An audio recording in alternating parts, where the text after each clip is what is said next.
ಈ ಕರಾವಳಿ ಕರ್ನಾಟಕದ ವೀರ ಜಾನಪದ ಕ್ರೀಡೆಯನ್ನು ಉಳಿಸಿ ಬೆಳೆಸುವ ನಿಟ್ಟಿನಲ್ಲಿ ಮುಂದಿನ ತಲೆಮಾರಿಗೆ ಅದನ್ನು ನೆನಪಿಸಿಕೊಳ್ಳುವ ರೀತಿಯಲ್ಲಿ ಒಂದು ಅಕಾಡೆಮಿಯನ್ನು ಸ್ಥಾಪಿಸಿ ಅದರ ಮೂಲಕ ಈ ಚಟುವಟಿಕೆಗಳನ್ನು ಮಾಡಬೇಕು ಅಂತೇಳಿ ನಾವು ಸಮಾನ ಮನಸ್ಕರಾದಂಥ 11 ಜನ ಸೇರಿ ಕಂಬಳ ಸಂರಕ್ಷಣೆ, ನಿರ್ವಹಣೆ ಮತ್ತು ತರಬೇತಿ ಅಕಾಡೆಮಿ ಎನ್ನುವಂಥ ಒಂದು ಸಂಸ್ಥೆಯನ್ನು ಹುಟ್ಟಾಕಿದ್ವಿ. ಅದರ ಪ್ರಾರಂಭೋತ್ಸವ 2011ನೇ ಮೇ ತಿಂಗಳಿನಲ್ಲಿ ಇದೇ ಶಿರ್ಲಾಲಿನ ನಮ್ಮ ತೋಟದ ಜಮೀನು ಪಕ್ಕದಲ್ಲಿರುವಂಥ ನಾಲ್ಕೂರು ನರಸಿಂಗರಾವ್ ಸ್ಮಾರಕ ಸರ್ಕಾರಿ ಪ್ರೌಢಶಾಲೆಯ ಪರಿಸರದಲ್ಲಿ ಅದನ್ನು ಹಮ್ಮಿಕೊಂಡೆವು. ನಿಜವಾಗಿ ಅದನ್ನು ಹೇಗೆ ಮಾಡಬೇಕು, ಯಾಕಂದರೆ ಇದನ್ನು ಮಾಡಬೇಕು ಅಂತ ಆಗುವಾಗ 4 ವಾರಗಳಲ್ಲಿ ಕಂಬಳ ವ್ಯವಸ್ಥಾಪಕರ, ಕೊಣದ ಯಜಮಾನರ, ತೀರ್ಪುಗಾರರ, ಕಂಬಳ ಅಭಿಮಾನಿಗಳ ಎಲ್ಲ ಮೀಟಿಂಗನ್ನು 4 ವಾರಗಳಲ್ಲಿ ಪ್ರತ್ಯೇಕವಾಗಿ ಕರೆದು ಇಂಥದ್ದೊಂದು ಸಂಸ್ಥೆಯನ್ನು ಹುಟ್ಟು ಹಾಕಬೇಕು ಅನ್ನುವಂಥ ಎಲ್ಲರ ಒತ್ತಡ ಬಂದದ್ರಿಂದ ಎಲ್ಲ ರೀತಿಯ ತರಬೇತಿ, ಕೇವಲ ಓಟಗಾರರಿಗೆ ಮಾತ್ರ ಅಲ್ಲ, ತೀರ್ಪುಗಾರರಿಗೆ, ಕಂಬಳ ಕೋಣಗಳನ್ನು ಸಾಕುವುದಕ್ಕೆ ಬೇಕಾದ ಎಲ್ಲ ವ್ಯವಸ್ಥೆಯನ್ನು ಮಾಡಬೇಕು ಅಂತ ತೀರ್ಮಾನ ಆದ ಪ್ರಕಾರ ನಾವು ಮಾಡಿ, ಮೊದಲು ನಾವು ಇಲ್ಲಿ ಶಿರ್ಲಾಲ್ನಲ್ಲಿ ಪ್ರಾರಂಭ ಮಾಡಿದಾಗ ಮೋಟರ್ ಸೈಕಲ್ನ ಹಿಂದೆ ಹಗ್ಗ ಕಟ್ಟಿ ಹಗ್ಗದ ಮೂಲಕ ಹಿಡ್ಕೊಂಡು ಓಡಿಸುವಂಥ ಪ್ರಯತ್ನವನ್ನು ಕೂಡ ಮಾಡಿದ್ವಿ. ಸಾಕಷ್ಟು ಟೀಕೆಗಳು ಬಂತು ಅದರ ಬಗ್ಗೆ. ಯಾಕಂದರೆ ಈ ಥರವೂ ಒಂದು ಉಂಟಾ, ಕೋಣದು ಬಾಲ ಹಿಡಿದು ಓಡಿಸೋದ್ರ ಬದಲು ಇದನ್ನು ಓಡಿಸೋದು. ಯಾಕಂದರೆ ಒಳ್ಳೆಯ ಕೋಣಗಳನ್ನು ಯಾರೂ ಕೊಡೋದಿಲ್ಲ. ಒಳ್ಳೆಯ ಓಟಗಾರನಾದ ನಂತರ ಅವನಿಗೆ ಯಾವ ಕೋಣವನ್ನು ಕೊಡಲಿಕ್ಕೆ ಮನೆ ಬಾಗಿಲಿಗೆ ಬರ್ತಾರೆ.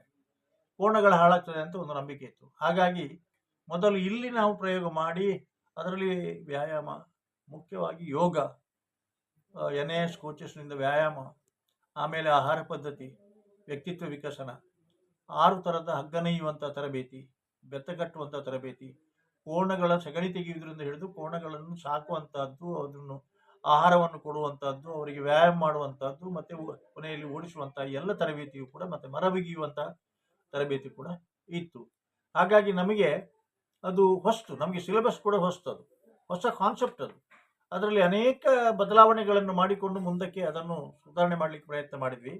ಅದು ಯಾವ ಮಟ್ಟಕ್ಕೆ ಬಂತು ಅಂತ ಕೇಳಿದರೆ, ಪ್ರಾಯಶಃ ಇವತ್ತು ಇಲ್ಲಿ ಓಡಿದಂತಹ ಪ್ರಾರಂಭದ ಬ್ಯಾಚ್ನಲ್ಲಿ ಓಡಿದಂತಹ ಶ್ರೀನಿವಾಸ ಗೌಡ ಆಭರಣ ಜ್ಯುವೆಲ್ಲರ್ಸ್ನ ಒಬ್ಬ ರಾಯಭಾರಿಯಾಗಿ ಕೂಡ ಅವರನ್ನು ಆಯ್ಕೆ ಮಾಡಿಕೊಂಡ್ರು. ನೀವೆಲ್ಲ ನೋಡ್ತೀರಲ್ಲಲ್ಲಿ ಅವರ ಭಾವಚಿತ್ರಗಳು ಇರ್ತವೆ.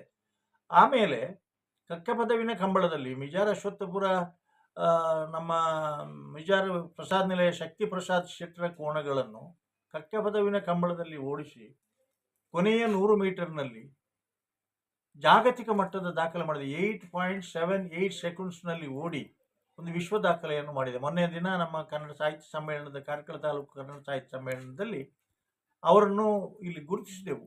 ಶ್ರೀನಿವಾಸ ಗೌಡರನ್ನು ಗುರುತಿಸಿದೆವು, ಕೋಣಗಳ ಯಜಮಾನ ಶಕ್ತಿ ಪ್ರಸಾದ್ ಶೆಟ್ಟರನ್ನು ಗುರುತಿಸಿದೆವು. ಕಾರಣ ಇಷ್ಟೇ, ಈ ನೆಲದಲ್ಲಿ ಅದರ ಮೊದಲನೇ ತರಬೇತಿ ಆಗಿತ್ತು. ಹಾಗಾಗಿ ಈ ನೆಲದಲ್ಲಿ ಪ್ರಾರಂಭಿಸಿದಂಥದ್ದಕ್ಕೆ ಒಂದು ಕೀರ್ತಿ ಬರುವಾಗ ಇಲ್ಲಿ ಜಾಗತಿಕ ಮಟ್ಟದವನ 8.78 ಸೆಕೆಂಡ್ಸನ್ನು ಯಾರನ್ನೂ ಕೂಡ ಇಷ್ಟವರ ಮೀಸಲಿಕ್ಕೆ ಆಗಲಿಲ್ಲ.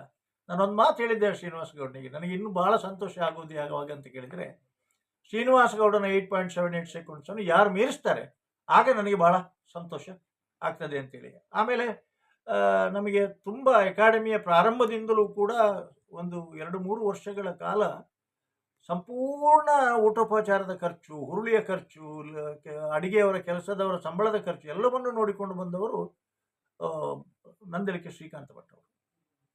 ಉಳಿದ ಕೋಣಗಳ ಯಜಮಾನರುಗಳು ಕೂಡ ಸ್ವಯಂ ಸ್ಫೂರ್ತಿಯಿಂದ ಕೊಟ್ಟವರಿದ್ದಾರೆ. ಉದಾಹರಣೆ ಭಾಸ್ಕರ್ ಕೋಟೆ ಅಂತವರು ಪ್ರತಿ ವರ್ಷವೂ ಕೂಡ ಅದಕ್ಕೆ ಅರ್ಧ ಪವನ್ನ ಬಂಗಾರವನ್ನು ಕೊಡ್ತಾಯಿದ್ರು, ಮತ್ತು 10 ರೂಪಾಯಿ ಕೊಡ್ತಿದ್ರು. ಕೆಲವರು ಅವರಾಗಿಯೇ ಬಂದು ಕೊಡ್ತಾಯಿದ್ರು. ನಮಗೆ ಬೆಳುವೆ ಸದಾನಂದ ಶೆಟ್ಟರು ಪ್ರಾರಂಭದ ವರ್ಷದಲ್ಲಿ ಭಾಳಷ್ಟು ದೊಡ್ಡ ಧೈರ್ಯ ತುಂಬಿದವರು, ಅದನ್ನು ನಾವು ಯಾವತ್ತೂ ಮರೆಯುವ ಹಾಗಿಲ್ಲ. ಆಮೇಲೆ ಪ್ರತ್ಯೇಕವಾಗಿ 5,000 ರೂಪಾಯಿ, 10,000 ರೂಪಾಯಿ, 50,000 ರೂಪಾಯಿ ಹೀಗೆಲ್ಲ ಕೊಟ್ಟವರಿದ್ದಾರೆ. ನಮಗೆ ಖರ್ಚು ಒಂದು 7 ಲಕ್ಷ ರೂಪಾಯಿ ಬರ್ತದೆ. ಅದನ್ನು ನಾನು ಯಾರ ಹತ್ರ ಅದನ್ನು ಹೇಳಿಕ್ಕೆ ಹೋಗೋದಿಲ್ಲ, ಕೊಟ್ಟವ್ರದ್ದು ತಗೊಳ್ತೇವೆ ನಾವು.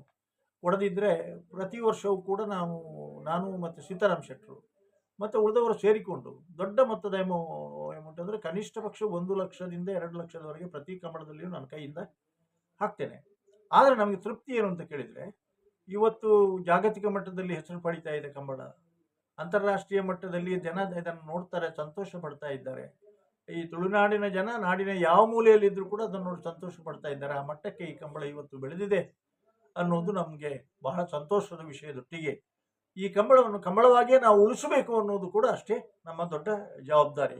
ಅದರಲ್ಲಿ ವ್ಯವಸ್ಥಾಪಕರದ್ದಿರ್ಬೋದು, ಓಟಗಾರರದ್ದಿರ್ಬೋದು, ತೀರ್ಪುಗಾರರದ್ದಿರ್ಬೋದು, ಕೋಣಗಳ ಯಜಮಾನರದ್ದಿರ್ಬೋದು.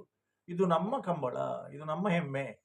ಒಂದು ಮಾತಂತೂ ಸ್ಪಷ್ಟ, ಕಂಬಳದಿಂದಾಗಿ ನಮಗೆ ಗೌರವ ಬಂದಿದೆ ವಿನಃ ನಮ್ಮಿಂದಾಗಿ ಕಂಬಳಕ್ಕೆ ಗೌರವ ಬಂದಿದೆ ಅಂತ ಯಾರು ತಿಳ್ಕೊಳ್ಳೋದು ತಪ್ಪು. ಯಾಕಂದರೆ ಕಂಬಳ ಇವತ್ತು ನಿನ್ನೆದ್ದಲ್ಲ, ಶತಶತಮಾನಗಳ ಇತಿಹಾಸ ಇದೆ ಅದರಲ್ಲಿ.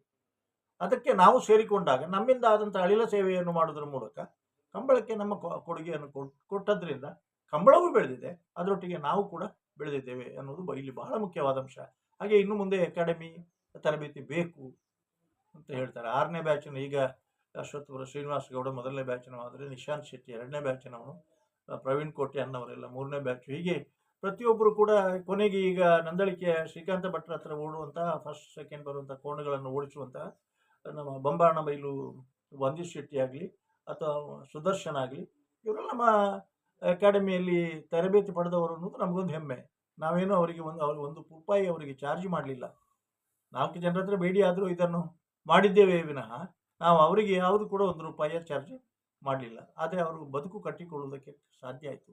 ಕಂಬಳವನ್ನು ಒಂದು ಸ್ಟ್ಯಾಂಡರ್ಡ್ ಮಟ್ಟಿಗೆ, ಜಾಗತಿಕ ಮಟ್ಟದಲ್ಲಿ ಓಟಗಾರರು ಕೂಡ ಇದ್ದಾರೆ. ಯಾಕಂದರೆ ಶ್ರೀನಿವಾಸ್ ಗೌಡ ಓಡಿದಾಗ ನಮಗೆ ಫಸ್ಟ್ ರಿಯಾಕ್ಷನ್ ಕೊಟ್ಟದ್ದು ಮಹೀಂದ್ರ ಆ್ಯಂಡ್ ಮಹೀಂದ್ರದ ಆನಂದ್ ಮಹೀಂದ್ರ ಅವರು. ಆಮೇಲೆ ಕಿರಣ್ ರಿಜ್ಜು ಅವರಿಗೆ ಹೇಳಿ, ಆಗಿನ ಕ್ರೀಡಾ ಮಂತ್ರಿಗಳಿಗೆ ಕೇಂದ್ರದ್ದು ಹೇಳಿ ಅವರನ್ನು ಒಲಿಂಪಿಕ್ಕಿಗೆ ತಯಾರು ಮಾಡಬೇಕು ಅಂತ ಹೇಳಿದರು. ನಮ್ಮ ಲೇಸರ್ ಬೀಮ್ ನೆಟ್ವರ್ಕ್ ಸಿಸ್ಟಮ್ ಮತ್ತು ಎಲೆಕ್ಟ್ರಾನಿಕ್ ಟೈಮಿಂಗ್ಸ್ ನಾವು ಇಂಟ್ರೊಡ್ಯೂಸ್ ಮಾಡಿ ಇದಾದಾಗ ಪೈವಳಿಕೆಯ ಕಂಬಳಕ್ಕೆ ಸ್ಪೋರ್ಟ್ಸ್ ಅಥಾರಿಟಿ ಆಫ್ ಇಂಡಿಯಾದವರು ಬಂದು ಅದನ್ನು ನೋಡಿ ಅದನ್ನು ಬಹಳ ಮೆಚ್ಚಿಕೊಂಡ್ರು. ಅದನ್ನು ನೀವು ಪ್ರಾರಂಭದಿಂದಲೇ ಇಡಬೇಕು ಅನ್ನುವಂಥ ಸಲಹೆ ಸೂಚನೆಗಳನ್ನು ಕೂಡ ಕೊಟ್ಟರು. ಸುಧಾರಣೆಗಳು ಇನ್ನೂ ಅನೇಕ ಆಗಲಿಕ್ಕೆ ಇದೆ. ಆದರೆ ಪ್ರತಿಯೊಬ್ಬರು ನಾವು ಚಿಂತಿಸಬೇಕಾದ ಒಂದೇ ಒಂದು ಮಾತು ಹೇಳ್ತೇನೆ ನಾನು, everybody thinks about there rights, not about there duties. ಪ್ರತಿಯೊಬ್ಬರು ಕೂಡ ಹಕ್ಕಿನ ಬಗ್ಗೆ ಮಾತಾಡುವ ಬದಲು ಕರ್ತವ್ಯದ ಬಗ್ಗೆ ಮಾತಾಡೋಣ. ಕಂಬಳಕ್ಕೆ ನಮ್ಮ ಕೊಡುಗೆ ಏನು ಅನ್ನೋದನ್ನು ನಾವು ಯೋಚಿಸೋಣ, ನಮ್ಮಿಂದ ಕೈಲಾದ ಸೇವೆ ಮಾಡೋಣ ಅಂತ ಹೇಳಲಿಕ್ಕೆ ನನಗೆ ಭಾಳ ಸಂತೋಷ.